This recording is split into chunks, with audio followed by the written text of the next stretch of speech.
Es puto Pacquiao. Así es, pendejo. Así es, pendejo. Pasmado bunganga mo ha. O ayan, T-Rex Arms Combination, lamunin mo.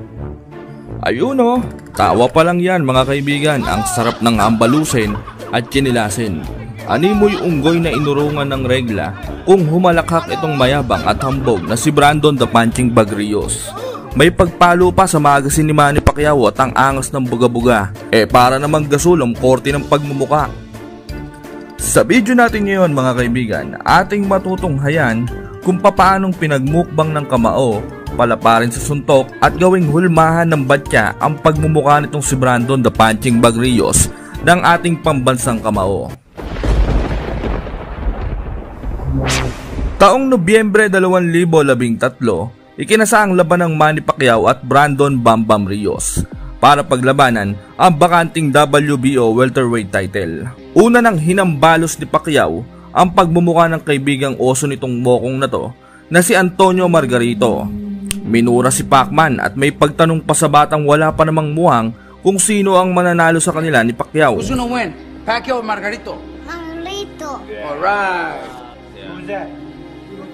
No, this guy. Es puto Pacquiao. Kumpiyansang-kumpiyansa ito dahil ito daw ang pinakamatindi niyang training na naranasan sa buong buhay niya at preparado daw siya sa kanilang laban at alam na daw niya ang pangontrang depensang gagamitin niya kay Pacquiao. Aba ay tunay nga naman, pinaghandaan ng kampo nila ang depensang gagawin nila sa atake ng ating pambansang kamao. Yun nga lang, nakalimutan ng kanyang trainer na sabihin kamay ang ipangsangga sa suntok ni Pacquiao. Kaya yun, pagmumukha niya ginamit niyang pangsalag. Kaya naman, matapos ang laban, tinubuan tuloy ng malaking kulane ang pagmumukha nitong si Antonio Margarito sa kanang pisngi. Anyway, to the rescue naman ng kaibigang oranggutan nito na si Brandon the Punching Bag Rios at ipaghihiganti daw niya ang huling saling lahi ng mga Meksikano. Subalit bago ang kanilang laban, maraming boxing fans ang nagpe-predict na gagawin lang daw siyang pang-tune-up fight ng ating pambansang kamao at bubugbugin lamang ng walang kahirap-hirap. Gigil na gigil naman ang panga ni Rios at nagngangalit ang mga gilagid at sinabing hindi daw siya pang-tune-up fight na boksingero at mas lalong hindi daw siya magiging punching bag o punching mitts.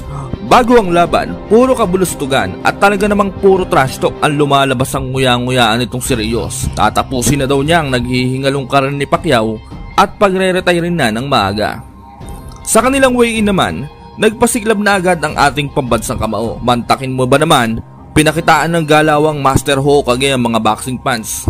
Humarap ito sa magandang modelo na animoy gusto itong kalabanin ng banayad at dahan-dahan. Samantala, nagkagirian naman ang kampo ng training team ni Pacquiao at Brandon Rios dahil iginigit ni Freddie Roach na tapos na ang panahon nila Robert Garcia sa paggamit ng gym dahil isang gym lang ang kanilang ginagamit sa pag-iensayo at may schedule talagang sinusunod at ayaw pa nitong magsialis. Nakapagbitaw tuloy ng di magandang salita si Freddie Roach kaya natadyakan ang tinanggal niyang dating conditioning coach ni Pacquiao nakakalipat lang sa kampo ni Rios. Samantala, ang mayabang at hambog na si Rios ay walang pakialam at dire-diretso lang sa pag-iensayo na imbis na umawat ay tuwang-tuwa pa na animoy unggoy na binatuhan ng lakatan na saging. Na mahiya mo may tililing, inuudyukan pa ang kanyang team na sige lang gulpihin nyo pa yung mga yan. Napailing na lang si Pacquiao sa interview tungkol sa nangyari at sinabing magrespetuhan na lang at magmahalan na lang. At nagsimula na nga ang laban. Ang 27 na si Brandon Bam Bam Rios ay kumpiyansang-kumpiyansa na pahihimlay na daw niya ang naghihingalong karir ng ating pambansang kamao at may pagsayaw pa ng buong tarat-tarat at talaga namang binobomba pang maigi ang mga kamay. Tapos pinangangalandakan pa na nagtraining daw siya ng maigi ng 5 buwan at sinunod daw niya ang lahat ng sinabi ng kanyang trainer. Kaya hindi daw uubra ang ating pambansang kamao dahil ito daw ang pinakamalakas na version ng kanyang sarili at papatulugin daw niya ang ating pambansang kamao.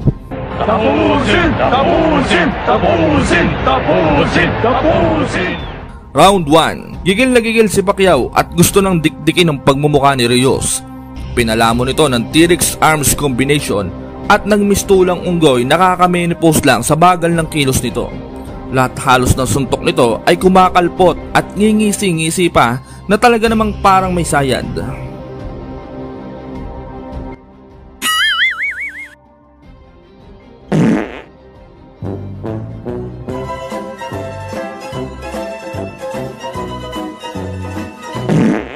Round 4. Dito na ginawang punching bag ni Pacquiao si Rios. Nagpakawala ito ng iba't ibang kombinasyon. Samantalang si Rios naman ay hinahamon pa si Pacquiao na sumuntok pa na sumuntok dahil nagyayabang pa ang pagmumukha nito na hindi daw siya nasasaktan. Round 5. Tinamaan ng solidong left straight ang pagmumukha nitong si The Punching Bag. At sa sobrang kayabangan niya nito ay may pagbelat pa ito na parang batang nasaktan at sinabing hindi naman masakit. Ngunit mahahalata mo naman sa pagmumukha nito ang lakas ng suntok ng ating pambansang kamao. Dahil ito ay nagsisimula ng lumapad at nagmimistulan ng bilada ng daing sa lapad ng pagmumukha nito. Round 7. Pinaglalaroan na lang ni Manny si Rios at nagmimistulan ng punching mitts ang pagmumukha nito. At tulad ng mga naunang round, ipinapakita pa rin ito na hindi daw siya nasasaktan kahit bukol-bukol na ang pagmumukha nito at nagmimistulan ng hulmahan ng bagong disenyo ng kalandiuling ang pagmumukha nito. Round 9. Pinilit na ni Rios sugudin si Pacquiao, ngunit talagang hindi pa rin siya makatama dito at bilang ganti, pinagmumug ito ni Pacquiao ng kamao. Humihiling na rin ang mga tao na tapusin na ni Pacquiao si Brandon The Punching Bag Rios. Tapusin! Tapusin! Tapusin! Tapusin! Tapusin! Buong laban ay binugbog lamang ni Pacquiao itong si Brandon The Punching Bag Rios at binusalsal ang lahat ng pangtatrash talk at pangbabastos na pinagsasabi nito bago ang laban. Kaya ang ending, siya ay nagmistulang unggoy na may beke na may 2 ketong sa pisngi. At ang lahat ng sinabi niya bago ang laban ay kanyang nilamon ng buong buo. At ang nakakatawa pa nito, hindi daw siya naging punching bag, sabi niya sa interview. Siguro nga hindi siya naging punching bag. Hindi naman siguro halata sa pagmumukha niya. You said before the fight, hey, I'm not going to be a punching bag. I have skills. Do you feel you proved something with this fight going the distance with Pacquiao? What do you think, man? You're the one that asked the question. What do you think? You were watching it. You think I'm a punching bag? I don't think you're a punching bag. I think you're incredibly determined. Nah, that's not the answer I asked. What do you think? You just said I don't think you're a punching bag. I think you're very determined. You answered the question then.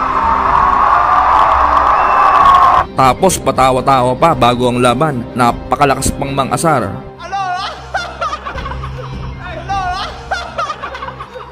Ayun ang ending, atungal itek ang kinalabasan. I trained my ass off to win, man. 5 months.